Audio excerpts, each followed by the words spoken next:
मुरली ने ड्राइवर को गाड़ी का रास्ता बदलने की हदायत की तो वो अपनी निशस्त पर कसमसाने लगा, लेकिन मुरली के हुक्म के खिलाफ वर्दी की हिम्मत ना कर सका। बख्तरबंद गाड़ी ने तयशुदा रास्ता बदला तो वायरलेस सिस्टम जाग उठा। किसी की खड़खड़ाती हुई आवाज उभरी, नंबर 1, तुमने गाड़ी लेफ्ट हैंड पर क्यों मोड़ दी? सीधे हाथ की तरफ वापस जाओ।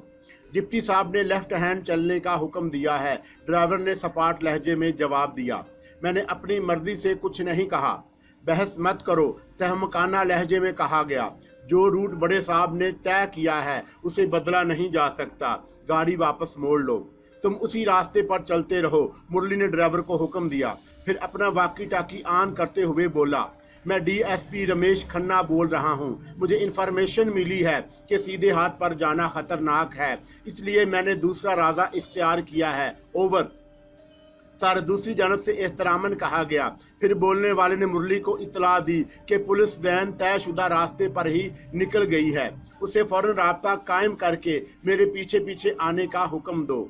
मुरली ने झल्ला कर कहा, क्या वैन का ड्राइवर अंधा था जो उसे बख्तरबंद गाड़ी नजर नहीं आई? उसे कंटेक्ट करके मुझे इन्फॉर्म करो।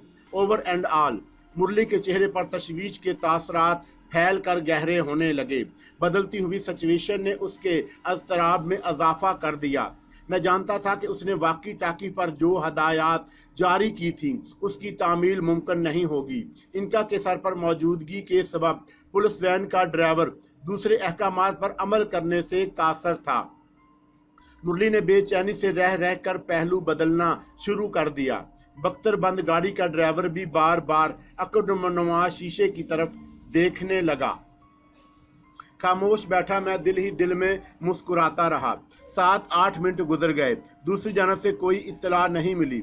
मुरली ने दोबारा वाकी टाकी ऑन करने की कोशिश की, लेकिन उसी लम्हे किसी दूर से इतने खौफनाक धमाके की आवाज उभरी कि बख्तरबंद गाड़ी भी लहरा कर रह गई। बाहर यकीनन अफरा तफरी फैल गई होगी। कुर्बो जवार की इमारतें भी हिलकर रह गईं। शीशे टूटकर रेजा रेजा हो गए। कई बेगुनाह अफराद भी जिंदगी से हाथ धो चुके होंगे। पुलिस वैन के तो पर खच्चे उड़ गए होंगे। करबो जवार की और बहुत सारी गाड़ियां भी जरूर लपेट में आई होंगी। रविशंकर तक खबर पहुंचेगी तो वो भी बिलबिलाने लगेगा। जूदिया से खास तौर पर बुलाए जाने वाला पिंडत पर प्रभु दयाल भी सोचो विचार में पड़ जाएगा। सर, बख्तरबंद के गाड़ी के ड्राइवर ने सहमी सहमी आवाज में मुरली से कहा, भगवान की दया से हम बाल बाल बच गए। आपकी इंफॉर्मेशन ने मुझ गरीब की जान भी बचा ली। मुरली कोई जवाब देना चाहता था कि वायरलेस सिस्टम फिर जाग उठा। एक खड़खड़ाती हुई आवाज उभरी, नंबर 1, तुम तेजी से हेड ऑफिस पहुंचने की कोशिश करो। डीआईजी का हुक्म है। डिप्टी साहब तो खैरियत से हैं? हाँ, ड्राइवर ने मुर्दा आवाज में पूछा। हमारी वैन का क्या बना? साहब से कहो कि बड़े साहब से वाकी टाकी पर बात करें, दूसरी तरफ से कहा गया। फिर राब्ता खत्म कर दिया गया। मुरली ने वाकी टाकी पर रविशंकर से राब्ता कायम करने में देर नहीं लगाई। इनका मेरे सर पर वापस आ गई। मैं उसका चेहरा खुशी से तमतमाता हुआ देख रहा था। मैंने पिंडित प्रभु दयाल का शगुन खराब कर दिया। वो सर पर आलती पालती मारकर बैठते हुए बोली, हादसे की खबर सुनकर वो भी जरूर तलमलाएगा। गुस्से में अपना गंजा सर खुजला रहा होगा। रविशंकर की पतलून भी ढीली पड़ गई होगी। सड़क पर हर तरफ खून ही खून होगा। मैं इनका की आंखों में झांकते हुए छेड़खानी करने लगा। तुम इतनी जल्दी कैसे वापस आ गईं? मुझे सिसकते कराहते लोगों का खून पीने की आदत नहीं, वो मैनी खेज लहजे में बोली। तुम जरा इत्मीनान का सांस लो तो हम दोनों मिलजुल कर जश्न मनाएंगे। मैंने रविशंकर और मुरली के दरमियान होने वाली गुफ्तगू पर तवज्जो नहीं दी। इनका से छेड़छाड़ करता रहा। वो मेरा दिल बहलाती रही। कुछ देर बाद मुरली ने वाकी टाकी बंद करके मुझे बड़ी इनकसारी से मुखातब किया। महाराज, तुमने आज मेरे ऊपर जो अपकार किया है वो मैं सारा जीवन नहीं भूलूंगा। तुम भूल रहे हो मुरली, उस गाड़ी में तुम तनहा नहीं हो, मैं भी तुम्हारे साथ बैठा हूँ। मैं संजीदगी से बोला, मैंने अगर बर वक्त खतरे की बू ना सूंघी होती तो तुम्हारे साथ साथ मैं भी पुरलोक सदार जाता। एक बात पूछूं महाराज, पूछो, ये धमाके वाली साजिश किसने की थी? हम दोनों के मित्र रविशंकर महाराज की, मैंने चुभते हुए लहजे में कहा, फिर खला में घूरते हुए बोला। अब उसका बुरा वक्त भी करीब आ रहा है। मैं मुरली पर अपनी पुरस्कार कुव्वतों की धाक जमाता रहा। वो मौसमी सूरत बनाए बैठा बड़ी सआदतमंदी से मेरी बातें सुनता रहा। कुछ देर बाद बख्तरबंद गाड़ी पुलिस हेड ऑफिस पहुंचकर रुकी तो वो संभल कर बैठ गया। मैं दरवाजा खुलने पर गाड़ी से नीचे उतरा तो पुलिस के मसला सिपाहियों ने लपक कर मुझे अपने घेरे में ले लिया। मुरली मेरे साथ साथ था। मैं अभी तक जंजीरों की कैद से आजाद नहीं किया गया, फिर भी दुश्मन मुझे कोई मौका नहीं देना चाहते थे। पुलिस हेड ऑफिस के अहाते में कई अफसरान भी मौजूद थे। सभी के चेहरे धुआं धुआं हो रहे थे। पुलिस वैन की तबाही और धमाके के सबब रवां दमा जिंदगी में जो खलल पेश आ गया, उसने सबको बौखला कर रख दिया।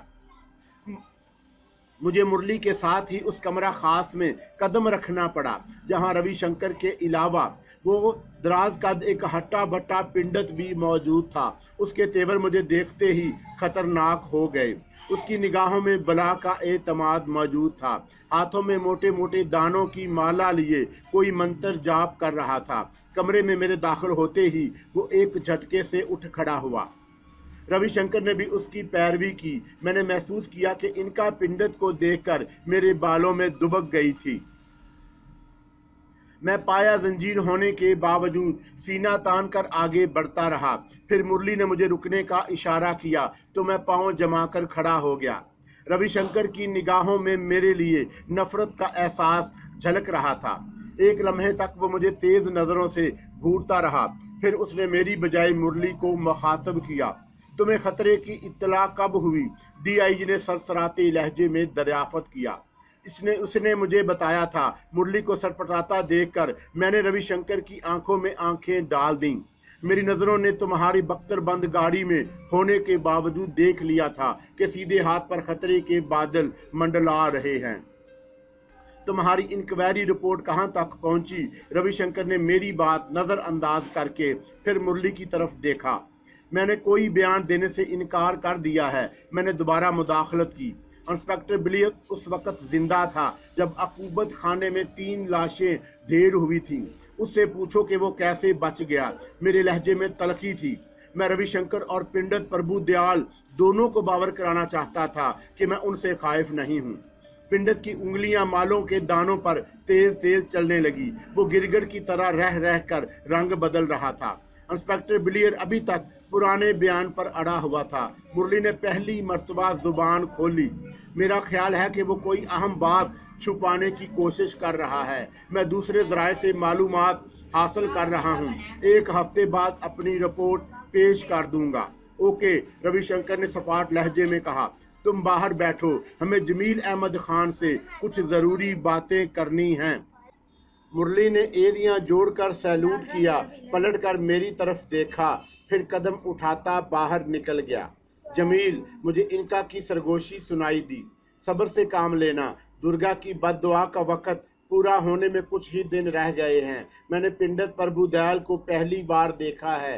ये बद्री नारायण के मुकाबले में ज्यादा पहुंचा हुआ दिखाई देता है। इसे उलझने की गलती ना करना। लेकिन छुप कर क्यों बैठी है सुंदरी? पिंडत ने पहली बार जुबान खोली। उसके लहजे में तलवार की काट थी। सांप का जहर घुला हुआ था। वो इनका से मुखातब था। सामने आ जा, मैं भी आज तेरे दर्शन कर लूं। तुम किससे बातें कर रहे हो महाराज? रविशंकर ने हैरत का इजहार किया। पिंडत पुजारियों के ज्ञान ध्यान की बातें तुम्हारी समझ में नहीं आएंगी। प्रभु दयाल ने सीधे हाथ उठाकर रविशंकर को खामोश रहने का इशारा किया। मेरे सर पर नजरें जमाए हुए बोला, मैं तेरी सुंदरता, तेरी महान शक्ति और तेरे खेल तमाशों के बारे में बहुत कुछ सुन चुका हूँ। आज सामने आ जा, मुझे भी अपनी छब दिखा दे, मेरी इच्छा पूरी कर दे, फिर भले चली जाना। ये मकरो फरेब की बातें कर रहा है। इनका की मदम आवाज मेरे कानों में गूंजी। इसने मुझे देख लिया तो फिर इस पर मेरा कोई दाव असर नहीं करेगा। मैं जा रही हूँ, तुम एहतियात से काम लेना। इनका मेरे सर से रींग कर उतर गई। पिंडत बल खाने लगा। मैंने पहल नहीं की, खामोश खड़ा रविशंकर और पिंडत को बारी बारी देखता रहा। कमरे में कुछ देर गहरा सकूत तारी रहा। फिर रविशंकर मुझसे मुखातब हुआ। मैं एक बार फिर तुमको भारत की सरहदों से निकल जाने की पेशकश कर रहा हूँ। इसका लहजा बड़ा सर्द और खुरदार था। मैं अपने फैसलों में तरमीम करने का आदी नहीं हूँ, मैंने सपाट आवाज में जवाब दिया। नीचे वापस आजा मोरख। पिंडत प्रभुदयाल ने मुझे तेज नजरों से घूरा। उसकी आंखों में मकनातीसी कशिश थी। मुझे अपना वजूद लरजता महसूस हुआ। मैंने जल्दी से अपनी तवज्जो दूसरी तरफ कर ली। एक लम्हे की देर हो जाती तो पिंडत की पुरस्रार कुव्वतें मुझे अपने जाल में फांसने में कामयाब हो जाती। मुझे सैयद की लाठी का ख्याल आया। वो मेरे पास होती तो शायद प्रभुदयाल भी उसे देखकर मुझे जहर करने से पहले 10 बार गौर करना जरूरी समझता। मुझे नजरें बचाता देखकर पिंडत ने जे काली का नारा बुलंद किया। फिर अल्फाज चबाते हुए बोला, सुना है तूने थाने में किसी इंस्पेक्टर की वर्दी उतरवा दी थी। हमें भी कोई चमत्कार दिखा दे। जमीन पर ठोकर मारकर शोले भड़का। मेरे शरीर के कपड़े भी उतरवाने के लिए कोई दाव पीच कर, नजरें मिलाकर बात कर। पिंडत मुझे भड़काने की कोशिश करता रहा। मुझे यकीन था कि इनका रानी कहीं आसपास ही मौजूद एक एक बात सुन रही होगी। उसने कहा था कि प्रभुदयाल बद्री नारायण से ज्यादा कुव्वतों का मालिक है। मैं बद्री नारायण को कुत्तों की मौत मार चुका था। कुलदीप ने अमरलाल के जिस्म के कई टुकड़े कर दिए थे। तब और बात थी, कुलदीप मेरे साथ थी। इस वक्त मैं तन्हा खड़ा था। दुर्गा ने 21 दिन के लिए मेरी कुव्वतें भी सलब कर ली थी। इनका का मशवरा था कि मैं सब्र का दामन हाथ से ना जाने दूं। पिंडत मुझे इश्ताल दिलाने की कोशिश कर रहा था। चुप क्यों है? प्रभुदयाल ने हकारत से कहा। ऊंचों सिरों में बात कर नौजवान छोकरियों की तरह नजरें क्यों चुरा रहा है? पिंडत मैं चुप न रह सका। मेरा तुम्हारा कोई झगड़ा नहीं है, कोई दुश्मनी नहीं है। तुम दरमियान में ना आओ तो बेहतर होगा। क्यों? वो कमीनगी पर उतर आया। मुझे देखकर टट्टी खुश्क हो गई। 1.5 बाछत की छमिया सर से उतर गई तो नामर्द बन गया। उसकी मौजूदगी में दूसरों की आंखों में धूल झोंकता है। पहाड़ के नीचे आया तो बुलबुलाने लगा। जुबान को लगाम दो प्रभुदयाल, मैंने तलमलाकर जवाब दिया। तुम भी दुर्गा के दिए हुए शराब की वजह से ऊंची आवाज में बोल रहे हो। मेरे हाथ पैर बंधे हैं और तुम अपनी मर्दानगी की डींगे मार रहे हो। मेरी वाशितों और जुनून के किस्से तुमने भी जरूर सुने होंगे। नहीं सुने तो गुरु प्रताप से जाकर पूछ लो। भूल जाओ उस मूर्ख को जिसने तेरे कारण अपना जीवन भींच कर दिया। पिंडत झल्लाकर बोला, वो महान शक्ति का मालिक था, लेकिन भूल से दुर्गा से पंजा लड़ाने की गलती कर बैठा। तूने नहीं देखा, मैं जानता हूं कि उसका अंत कितना भयानक हुआ। उसे दुर्गा के चरणों में पुजारियों ने बोटियां नोच नोच कर खत्म कर दिया। उसकी आत्मा और शरीर का बंधन टूट गया। आखिरी सांस तक उस महापुरुष ने जीवन की भक्षा भी नहीं मांगी। बड़ा मूर्ख था, तुझ जैसे पापी के लिए जान दे दी। पिंडत मैंने इस्तेहाया अंदाज इख्तियार किया। तुम नहीं जानते ये गुरु ने मेरी खातिर कुर्बानी क्यों दी। जान लेते तो जूदिया से चलकर यहाँ तक आने की गलती कभी ना करते। मेरा जवाब सुनकर रविशंकर कसमसाने लगा। प्रभुदयाल की आंखों में भी शोले भड़कने लगे। उसने अपने सीने का एक बाल तोड़कर बड़ी कुव्वत से मेरी जानब उछाला तो मैं तवाज़ुन बरकरार न रख सका। तेवरा कर जमीन पर गिर पड़ा। जंजीरें चुभी तो अजियत से कराह कर रह गया। रविशंकर के होठों पर मुस्कुराहट खेलने लगी। रवि की बात मान ले पापी, पिंडत ने नफरत से कहा। इस देश से दफा हो जा। सुन रहा है मेरी बात? इसी में तेरी मुक्ति है। मेरे फैसले में लचक पैदा करने में तुम्हें कभी कामयाबी नहीं होगी प्रभुदयाल, मैंने ठोस आवाज में जवाब दिया। मैं जानता हूं कि तुमने थोड़ी बहुत कुव्वतें हासिल कर रखी हैं, मगर शायद तुम्हें इस बात का इल्म नहीं कि तुमसे पहले तुम्हारे जैसे बहुत सारे पिंडत पुजारी मेरा रास्ता खोटा करने की हमाकत कर चुके हैं। उन्होंने भी जज्बात और धर्म के नाम पर अंधे होकर अपनी औकात से तजावुज करने की कोशिश की थी, लेकिन अंजाम क्या हुआ? एक एक करके सब लोग सदार गए। तुम्हारी दुर्गा भी सिर्फ 15 नहीं 20-30 रोज के लिए मेरे ऊपर हावी हो सकी। उसके इसके इख्तियार में होता तो गुरु प्रताप से पहले मुझे नरक में झोंकने की चुप हो जा मूर्ख पापी, अपनी जुबान को ताला लगा ले। पिंडत आपे से बाहर हो गया। उसने दूसरा वार किया, उल्टा पांव उठाकर जमीन पर मारा। मेरे चारों तरफ आग भड़कने लगी। शोले मुझे जलाकर खाक कर देने की खातिर मेरी सिमत बढ़ रहे थे जब किसी ने मेरा बाजू थाम लिया। मैंने बौखला कर निगाहों का जाविया बदला। मैं समझा कि पिंडत के जंतर मंतर के बेर मेरा हाथ थाम कर आग में झोंकने की कोशिश करेंगे, लेकिन मेरी नज़र सैयदे मजजूब पर पड़ी तो मेरा दिल खुशी से धड़कने लगा। मुझे यकीन था पीरो मुर्शिद, मैंने तड़प कर कहा, मेरे सब्र की इंतहा तुम्हें मेरी जानब जरूर मतवज्जा कर लेगी। तुम्हारे इशारे पर रुई को धुंकी भी लग चुकी। मैंने उस वक्त भी उफ नहीं की। अब कहो तो अपने वजूद को शोलों में झोंक दूं। दुलत्ती झाड़ कर खड़ा हो जा, आसमान की तरफ मुंह उठाकर रींगना शुरू कर दे। सैयद ने अपने जिस्म का सारा थोड़ा सा मैल उतार कर मेरे होंठ पर रखते हुए कहा, फिर यकलख्त नजरों से उजल हो गया। बढ़ते हुए शोले तेजी से बुलंद होकर मेरी तरफ लपक रहे थे। पिंडत बरबूदयाल के होंठ बेदस्तूर मतहरक थे। वो मुझे मौत के घाट उतारने की खातिर किसी खतरनाक जानलेवा मंत्र का जाप कर रहा था। रविशंकर बड़ा मुतमिन नजर आ रहा था। मैंने सैयद मजदूब के मैल को जुबान के जरिए हलक से नीचे उतार लिया। भड़कते हुए शोलों का रक्स पलक झपकते में खत्म हो गया। पिंडत और रविशंकर की आंखें पिटपटाने लगी। मुझे अपने अंदर पुरानी तवानाई करवट लेती महसूस हुई। मैंने हाथ को झटका दिया। हथकड़ियां कांच की चूड़ियों की तरह टूटकर एक तरफ जा पड़ी। मेरा दिल खुशी से उछल पड़ा।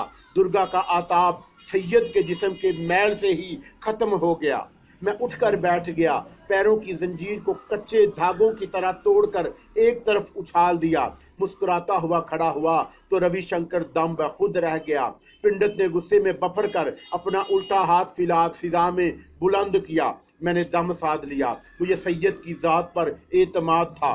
प्रभु दयाल पैंतरा बदल बदल कर हमले करता रहा। अपने तशकश के सारे तीर एक एक करके आजमाता रहा। उसे नाकामी हुई तो बल खाने लगा। मैंने तुमसे कहा था पंडित कि अपनी विद्या में मेरे बारे में जान लेते तो मेरे मुकाबले पर आने की गलती कभी ना करते। मैंने संजीदगी से कहा, तुमने अपने दिल के सारे अरमान निकाल लिए, अब मेरी बारी है। कहो तो तुम्हें भी आंख के एक इशारे से गुरु प्रताप के पास भेज दूं। लेकिन नहीं, मैं जहर खान से बोला, मैं तुम्हें मारूंगा नहीं, तुम जिंदा रहोगे, ताकि अपनी जुबान से चंद्रा और नूल कशूर को बता सको कि उन्होंने मेरे खिलाफ पिंडित पुजारियों के दिलों में जहर घोल कर ठीक नहीं किया। पिंडित प्रभुदयाल अपनी जगह खड़ा होंठ काटता रहा, निगाहों में मुझे तौलता रहा। मैंने रविशंकर की सिमत देखा जिसके चेहरे पर हवाइयां उड़ रही थी। तुम्हें याद है रविशंकर, मैंने तुमसे कहा था कि तुम अपना वक़्त ज़ाया कर रहे हो। मैं कानून की खानापुरी करने पर मजबूर हूँ। उसने बड़ी मुर्दा आवाज़ में जवाब दिया, ज़रूर करो खानापुरी। मैंने हकारत से तहकमाना अंदाज में कहा, मैं तुम्हें मना नहीं करता, लेकिन अपने करंदों को अपनी ही जुबान में समझा देना कि मुझसे छेड़खानी ना करें। एक बात और ध्यान से सुन लो, डीएसपी रमेश खन्ना या सरोजनी ने अपनी खुशी से मुझे अपने घर में पनाह नहीं दी थी। वो भी मेरी ताकत के सामने हथियार डालने पर मजबूर हो गए थे, बिल्कुल उसी तरह जिस तरह इस वक्त तुम बेबस नजर आ रहे हो। इन दोनों के खिलाफ कोई घटिया कदम उठाने का इरादा भी भूल कर भी मत करना। सुना तुमने मैं क्या कह रहा हूँ? रविशंकर कुछ जवाब देना चाहता था, लेकिन उसे मौका नहीं मिला। पिंडित प्रभुदयाल को अपनी शिकस्त मंजूर नहीं थी। उसने आखिरी हरबे के तौर पर अपने गले में पड़ी हुई माला उतार कर जोर से मेरी तरफ फेंकी। मैं एक तरफ हट गया। माला के दाने दीवार से टकराकर इधर उधर बिखर गए। पिंडित ने मेरी समझाने के बावजूद कमीनगी का सबूत दिया था।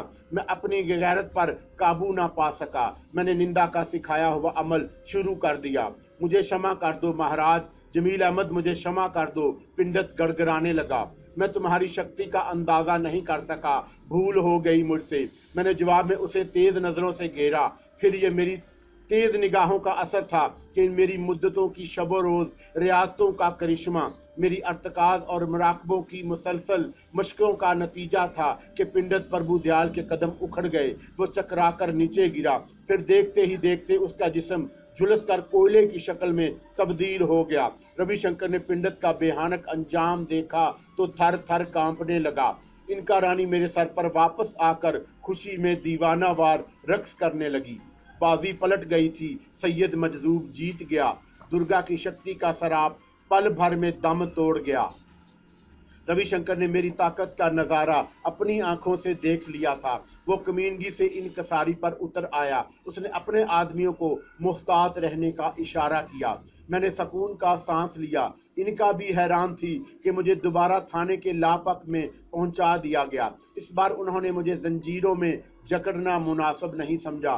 सैयद मजदूब की लाठी मेरे पास ही रही। इनका बार बार एक ही रट लगाए रखी थी। जमील, मैंने ज़माने की कई करवटों को बहुत करीब से देखा है। बड़े बड़े सूरमाओं से पाला पड़ा है। पुरस्रार कुव्वतों के बारे में इतना तुम नहीं जानते जितना मैं जानती हूँ। दुनिया में आज भी ऐसी आबादियाँ मौजूद हैं जहाँ तक तुम्हारे साइंसदान और खोजियों की रसाई नहीं हो सकी।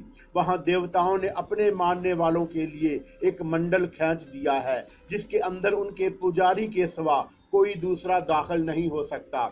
जमीन से आसमान तक उस हसार के अंदर जो शय भी दाखिल होती है वो तबाह हो जाती है। तुम्हारी महज़ब दुनिया के लोग इस बात को नहीं मानते, लेकिन आए दिन इन मखसूस इलाकों से गुजरने वाले तैयारों की तबाही की कोई वजह भी दरियाफ्त नहीं कर सके। कई सरफिरे सियाहों ने इन गैर महज़ब इलाकों को खोजने में जान गंवा दी। जो कामयाब नहीं हो सके उन्होंने अपनी मालूमात का ज़ख़ीरा किताबों में जगह करके लोगों तक पहुंचाने की कोशिश की, लेकिन उन्हें महमाती पुरस्रार और होलनाक कहानियों का नाम देकर अलमारियों में सजा दिया गया।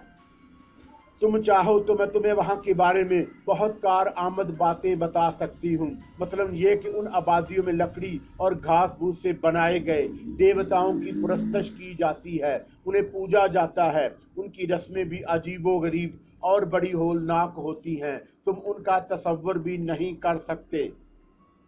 घास फूस के देवताओं से शगुन लिया जाता है। छोटे बड़े सब उन पर आंख बंद करके एतमाद करते हैं। इसी तरह हिंदू धर्म में भी देवी देवताओं को एक खास मकाम हासिल है। उनकी ताकत के करिश्मों से कोई इनकार नहीं करता। उनके फैसले अटल होते हैं। इनका बड़ी संजीदगी से कह रही थी, दुर्गा की शक्ति भी अपरंपार है। मैंने भी तुमसे यही कहा था कि 21 रोज के लिए तुम्हारी कुव्वतें तुम्हारे किसी काम नहीं आ सकेंगी। तुम गुरु प्रताप से मिल चुके हो, वो भी प्रीतम लाल महाराज के टक्कर का पुजारी था। तुम गवाह हो कि उसने तुम्हारी हाथ थाम कर तुम्हें रविशंकर और उसके बहुत सारे आदमियों की आंखों से उज्जल कर दिया था। सर्च लाइट्स की तेज रोशनियां भी बेकार हो गईं, लेकिन दुर्गा के सामने वो भी घुटने टेकने पर मजबूर हो गया। भेंट की ये रस्म की अदायगी के वक्त नंग धरंग पुजार ने मद के प्याले पीकर वैश्याना रक्स कर रही थी। पंडित पुजारियों का हजूम दुर्गा की शान में भजन अलाप रहा था। क्योंकि उसकी शक्ति छीन ली गई, उसके टुकड़े टुकड़े करके दुर्गा के चरणों में डाल दिया गया। मैंने भी तुमसे यही कहा था कि गुरु को उसके किए की सजा जरूर मिलेगी। इनका एक लम्हे को सांस लेने की खातर रुकी, फिर हाथ कौटते हुए बोली, जमील, मुझे अभी तक यकीन नहीं आया तुम्हारे साथ एक अनहोनी बात किस तरह हो गई। दुर्गा के आताब की मुद्दत अभी पूरी नहीं हुई थी, लेकिन तुमने सबको हैरान कर दिया। मुझे बताओ ये कैसे हो गया। वो बर वक्त आ गया था इनका रानी। मैंने सैयद की लाठी चूम कर जवाब दिया। एक लम्हे देर हो जाती तो पिंडत प्रभु दयाल की भड़काई हुई आग मुझे जलाकर खाक कर देती। उसने उसके अपने जिस्म का मैल मेरे मुंह में डाल दिया। दुर्गा की ताकत के जाल कच्चे धागों की तरह टूट गए। तुम किस्मत के धनी हो जो बार बार वो तुम्हें दर्शन देता रहता है। इनका मेरे साथ बातों में मसरूफ रहती मेरा वक्त सुकून से गुजर जाता। मैं महसूस कर रहा था कि उसने अब चंद्रा और पिंडत नूल कशूर की बातें करना छोड़ दी। मैं उनके नाम सुनकर भड़क उठता था। मैं जानता था कि वे मेरे दुश्मनों की तरफ से गाफिल नहीं है। जब वो सर पर नहीं होती तो मैं भी चंद्रा और नूल कशूर के अंजाम के बारे में मनसूबे बनाता रहता। मुरली पहले ही मेरा गुलाम बन चुका था। पिंडत प्रभु दयाल का अंजाम देखकर और भी मुरीद बन गया। उसने मुझे बताया था कि पिंडत की लाश को खामोशी से एक चर्मी थैली में बंद करके बड़ी राजदारी से ठिकाने लगा दिया गया। ये काम रविशंकर के खास आदमियों ने सर अंजाम दिया था। मुरली सिर्फ पिंडत की कोयला बनी लाश ही देख सका। रविशंकर ने उसे सख्त अल्फाज में जुबान बंद रखने की ताकीद की। मुरली को ये हदायत ना की जाती तब भी वो जुबान नहीं खोल सकता था। पिंडत नोल कशूर या दूसरे पिंडत पुजारियों को प्रभु दयाल के सिलसिले में भिनक भी मिल जाती तो फिर वो बेकाबू हो जाते। मुरली को भी जानी पहचानी मुश्किल हो जाती। मैं उस रोज भी सैयद की लाठी को सीने से लगाए बैठा नूर कशूर के बारे में सोच रहा था जब मुरली आ गया।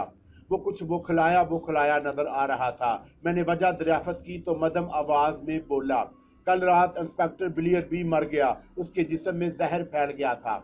रविशंकर ने भी उसकी आखिरी रसूमात में बेतौर खास हिस्सा लिया। उसने बिलियर के घर वालों को दबी जुबान में समझा दिया है कि वो सब्र से काम लें, बात फैलने ना पाए।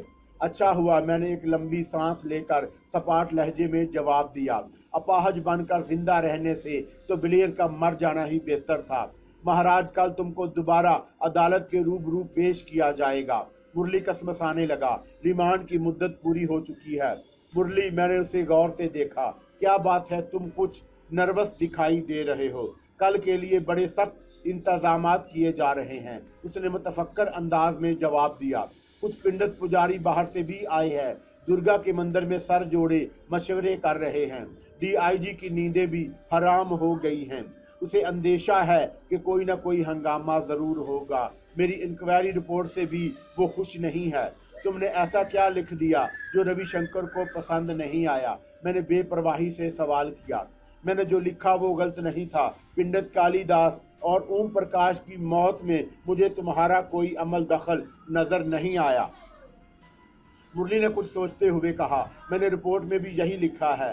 रविशंकर की तवक्कात उसके बरअक्स थी। उसने फिलहाल तो कुछ नहीं कहा, लेकिन मेरे खिलाफ ऊपर वालों के कान जरूर भरेगा। तुम अभी बाहर से आने वाले कुछ पिंडत पुजारियों का जिक्र कर रहे थे। मैंने उसकी कही हुई बात नज़रअंदाज करते हुए संजीदगी से दरियाफत किया। क्या तुम उनके नामों से भी वाकिफ हो? तुम किसके बारे में जानना चाहते हो महाराज? वो मेरी बात का मकसद भांप गया। मैं हरद्वार के पिंडत नूल कशूर के बारे में मालूमात करना चाहता हूँ। मेरे लहजे में नफरत उतर आई। वो काली के बड़े मंदिर का बड़ा पुरोहित है, तुमने भी ये जरूर सुना है। वो खुद नहीं आया, मुरली ने थोड़ी तवक्कुफ से जवाब दिया। उसके कुछ कारंदे जरूर आए हैं। चंद्रा का नाम सुना है कभी? मैंने पहलू बदल कर हकारत से पूछा। तुम शायद सूरगबाशी अमरलाल महाराज। मेरे सामने उसे सूरगबाशी और महाराज कहने की गलती दोबारा कभी मत करना। मैं आपे से बाहर हो गया। वो बदबख्त मेरे सुकून का दुश्मन है। वो दरमियान में ना आता तो मैं यहाँ तक बात ना बढ़ती। उसने इंसानियत के नहीं, काली के नाम पर मेरे दुश्मन बद्री नारायणपुर की पुष्ट बनाही की थी। हिंदुस्तान के सारे पिंडत पुजारी मिलकर भी मेरा रास्ता नहीं रोक सकते थे। पहले बद्री भी देवताओं के खोंटे पर बुरी उछल कूद करता था। मैंने ताकतें हासिल की तो वह हरामजादा आंख मचोली खेलने लगा, छुप छुप कर वार करने लगा। मैं उसे ललकारता तो वह दुम दुबा कर भाग निकलता। फिर अमरलाल ने उसकी पुष्ट पर हाथ रख दिया। उस सूर की वजह से मेरी कुलदीप को मैसूर की पहाड़ियों से नीचे आना पड़ा। बड़ी लंबी कहानी है, बड़े दिल गुर्दा की दास्तान है। तुम तफसील से सुनोगे तो तुम्हारा कलेजा भी फट जाएगा। सिर्फ इतना जान लो कि मेरे कदम भी मेरी कुलदीप के मुकाबले में उखड़ गए थे। वो जान बचाने की खातिर मंदिर में छुपने के लिए सर पर पांव रखकर भागा था। कुलदीप ने हाथ के इशारे से उसका सर तन से जुदा कर दिया, उसके जिस्म के टुकड़े टुकड़े कर दिए। बाद में वो भी काली के दिए हुए वचन के पालन की खातिर भींट चढ़ गई। मैं हिंदुस्तान छोड़कर लंदन चला गया। मुरली हैरत से मेरी बातें सुनता रहा। मेरे जुनून में कमी नहीं आई। मैंने सीना ठोंक कर कहा, तुम कानून के निगाहबान हो, चाहो तो तुम भी नूल कशूर और चंद्रा के साथ शामिल हो जाओ। पूरे हिंदुस्तान के पिंडित पुजारियों को आगाह कर दो कि मैं सर से कफन बांध कर आया हूँ। मेरी कुलदीप की रूह अभी तक बेचैन है। उसे तब सुकून मिलेगा जब मैं अपने बाकी दुश्मनों को जहन्नम रसीद कर दूंगा। पिंडित नूल कशूर और चंद्रा को मौत के घाट उतारूंगा। तुम्हारा डीआईजी सिर्फ कालिदास और ओम प्रकाश की मौत से बुखला गया। वो मुझसे शर्तें बांध रहा है, कहता है कि मैं हिंदुस्तान छोड़कर वापस लंदन चला जाऊं, लेकिन अब उसकी जुबान को भी मैंने ताला लगा दिया है। प्रभु दयाल को उसने वजूदिया से बुलाया था, बड़ा मान था उसे पिंडत की ताकत पर। नतीजा क्या निकला? तुम भी अपनी नजरों से उसका बेहानक अंजाम देख चुके हो। मैंने तुम्हारे घर पर गुरु प्रताप के कहने पर बसेरा किया था। दुर्गा की महान शक्ति उसकी भी भेंट ले ली। वो बड़ा अजीम पिंडत था, जहाँ महान शक्तियों का मालिक था। वो नहीं चाहता था कि मुझे भी जंगो बजदल का शौक नहीं, लेकिन वो बार बार मुझे टांग पकड़कर सुकून नहीं लेने देते, सुकून से नहीं रहने देते। मेरी मौत के ख्वाब देखते हैं। अब आंखें भी जरूर खुल गई होंगी। उन्होंने देख लिया होगा कि दुर्गा का शराब भी मेरी वहशतों के आगे बंद नहीं बांध सका। गुरु प्रताप ने कहा कि दुर्गा की बुलंद होने वाली ताकतों ने मेरी सारी कुव्वतें सल्ब कर दी हैं। 21 दिन और 21 रातें मेरे ऊपर भारी होंगी। गुरु ने मशवरा दिया था कि मैं 21 रोज तक अपने पंख समेटे एक जगह खामोश रहूं। मैंने सरोजनी की वजह से तुम्हारे घर का इंतखाब कर लिया। मैं 21 रोज तक बाजू समेटे बैठा रहता, लेकिन मैं महसूस कर रहा था कि रविशंकर और उसके गुर्गे तुम्हारे गिर्द घेरा डाल रहे हैं। मैं अपनी जान बचाने की खातिर तुम्हें और सरोजनी को मुसीबत में नहीं डाल सकता था। तुम गवाह हो, मैं तुम्हारे घर से चोरों की तरह निकल भागा था, लेकिन तुम्हारी आंख खुल गई। मैंने दूसरा रास्ता इख्तियार किया, तुम्हें मजबूर करके तुम्हारे जरिए अपनी गिरफ्तारी पेश कर दी। मैं जेल में भी खामोश रहा, मगर रविशंकर के पालतू कुत्ते और ज्यादा भौंकते। वो मेरी खामोशी को बुज़दिली समझ रहे थे। मुझे मजबूरन जवाब देना पड़ा। इंस्पेक्टर बिलियर ने ज़मीनी अकूबत खाने में मेरे साथ क्या सलूक किया तुम वाकिफ नहीं हो, मगर जब पानी सर से ऊंचा हो गया तो मुझे अपनी पलकों को जुम्बश देना पड़ी। 3 आदमी मारे गए। गोलियां मैंने नहीं चलाई थी, उनके दिमाग पलट दिए थे।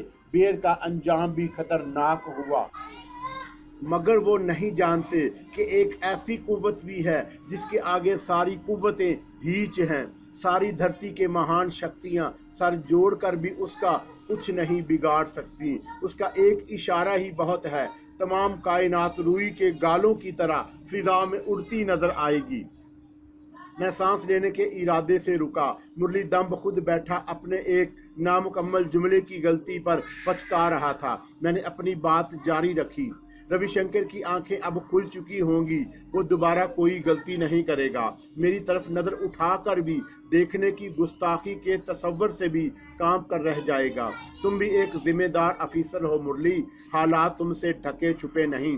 तुम्हें समझ लेना चाहिए कि मैं किस मंजिल का मुसाफिर हूँ। तुमने अमरलाल को स्वर्गवासी और महाराज कहकर अच्छा नहीं किया, आग लगा दी मेरे सीने में।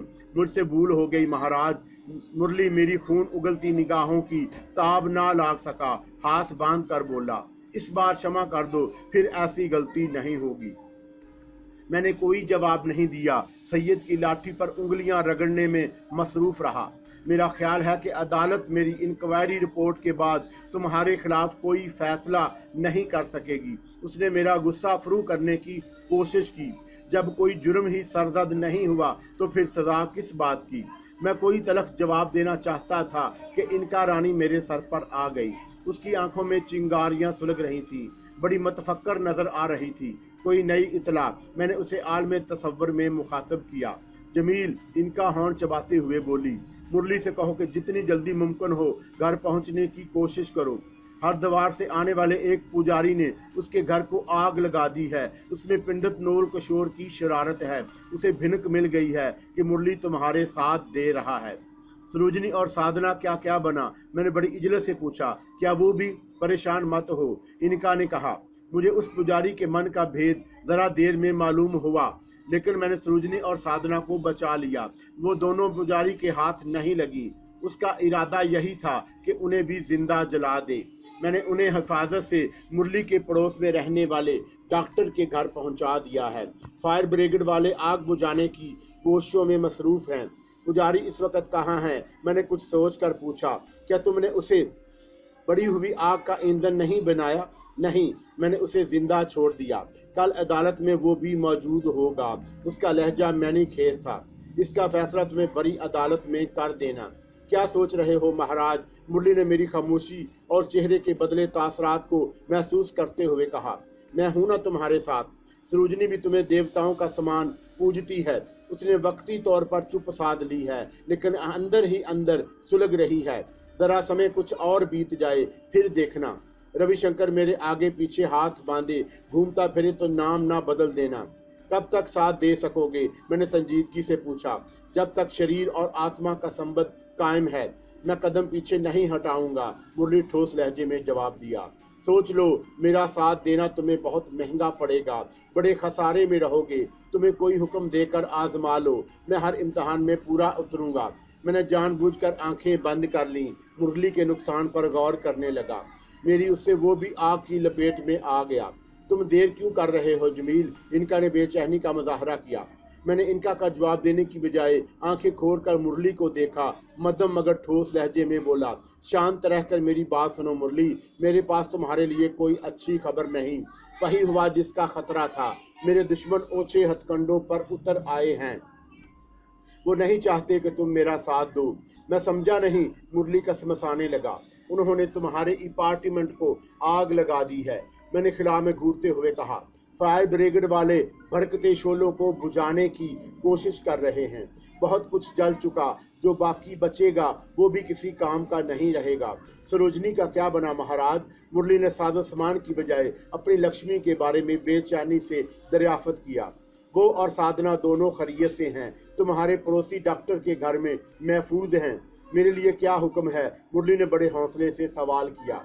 जल्दबाजी से काम ना लेना, वरना दुश्मनों को हंसने का मौका मिल जाएगा।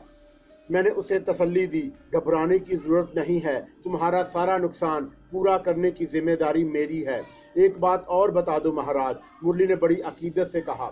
जब तुमने आंखें बंद करके इतनी दूर से मेरे अपार्टमेंट को जलते देख लिया, तो तुम्हें यह भी जरूर मालूम होगा कि इसका जिम्मेदार कौन है।